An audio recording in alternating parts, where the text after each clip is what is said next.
Hi everyone, this lesson goes over some of the basic facts that you need before you go into comparing fractions.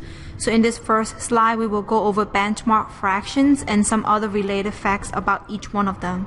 The first one given is half. If you write it in decimal, it's 0.5, and in percent, it is 50%. And half is a halfway mark on the number line between 0 and 1.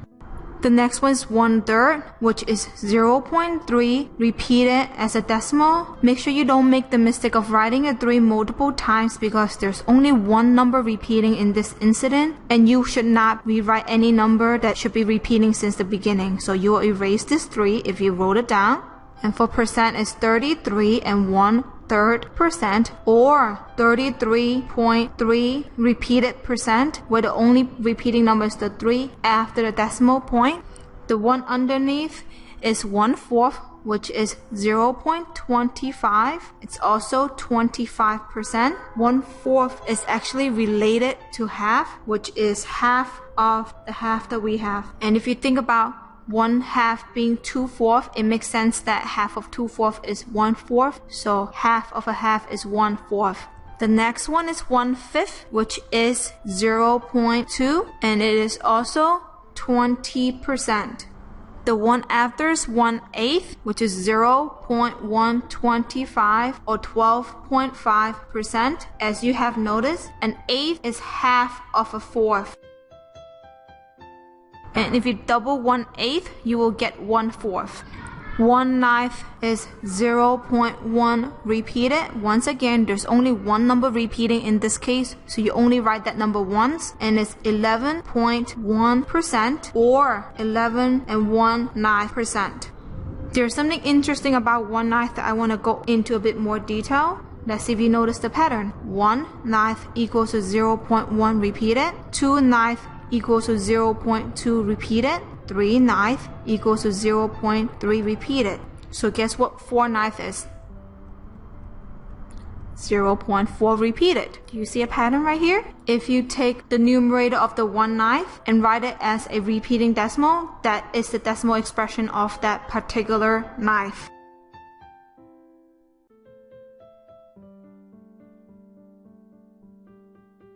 And the last one, 1/10. I hope you all know this one because 1/10 as a decimal is just basically 0.1 without repeating, which is 10% in decimal, and 1/10 is half of the 1/5. In this slide, we will go over some of the inequality symbols. The first one is greater than, and that means you're using a symbol that's facing to the left, which in this example, it says that I am taller than 4 feet. If you are thinking about this question, that means you can be 4.5 feet, 5 feet, 5 and 1/4 feet, and so on.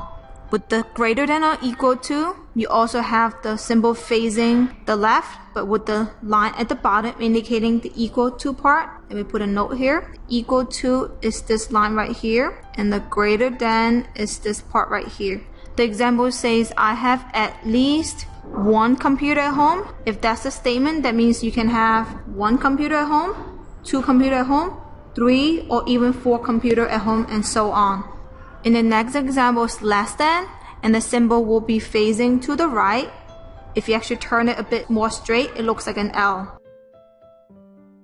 The statement given is that she made less than 5 mistakes on the test. So if a person makes less than 5 mistakes on a test, the person can be making 4 mistakes, 3 mistakes, 2 mistakes, 1 mistake, or even 0 mistakes. The last one, less than or equal to, we use the symbol less than and the equal to with the line at the bottom. So let's highlight that. This is the equal to part with the line. The less than part is the symbol on top.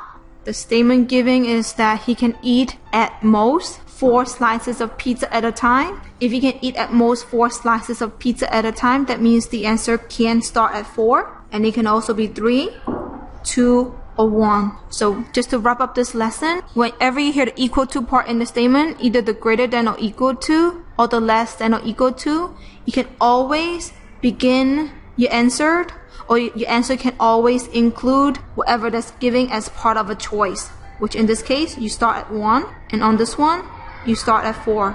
However, if you don't have the equal to part in your statement, it has to be a number that's not itself. So in the less than example, you cannot begin at 5 because you have less than 5, so you can begin at 4. And in this example, if you are taller than 4 feet, that means it has to be more than that.